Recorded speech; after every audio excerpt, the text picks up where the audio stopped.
Carl Honore ini mengalami sendiri. Jadi ini kesadaran muncul satu ketika saat beliau mau beli buku cerita untuk anaknya. Jadi Honore ini biasanya sebelum tidur itu membacakan cerita untuk anaknya. Saya tidak tahu ya, di kita tidak, budaya membacakan cerita itu tidak populer. Kalau saya dulu di kampung, meskipun saya di desa, sebelum tidur entah bapak atau ibu mesti dongeng. Kalau di barat kan membaca. Kalau di kampung saya dulu, zaman saya kecil dulu, dongeng memang cerita. Dongeng apa saja, mulai Kancil Nyolong Timur lah, mulai apa lah itu, pasti malam sebelum tidur. Saya tidak tahu generasi kalian ngalami itu apa enggak. Kalau tidak, boleh dilatih, dibiasakan untuk anakmu besok.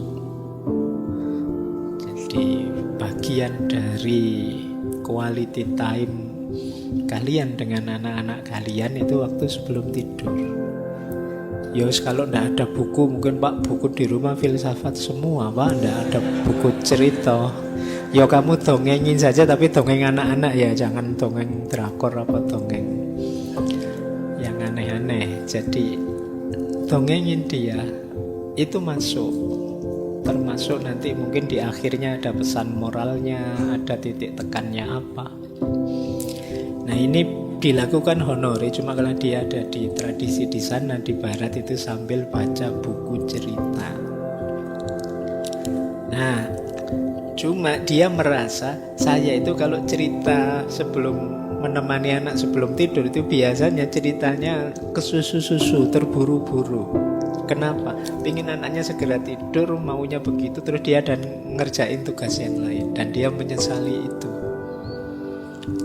Nah, satu ketika dia ke toko buku. Di toko buku ada buku yang judulnya One Minute Bedtime Stories. Jadi kisah-kisah sebelum tidur dalam 1 menit. Itu kayak kalian 6 jam bisa bahasa Inggris tadi. Ini cara dongeng 1 menit cukup. Nah, dia sudah pegang buku itu, mau dibeli. Tapi begitu dia pegang, dia terus mikir, terus jadi malu sendiri. Kenapa ya kok saya mencari yang versi terburu-buru, ingin cepat untuk sesuatu yang harusnya ini momen berharga untuk anak saya. Harusnya ini quality time. Kok saya pengen ke susu cepat itu, saya jadi malu dengan diri saya sendiri. Nah,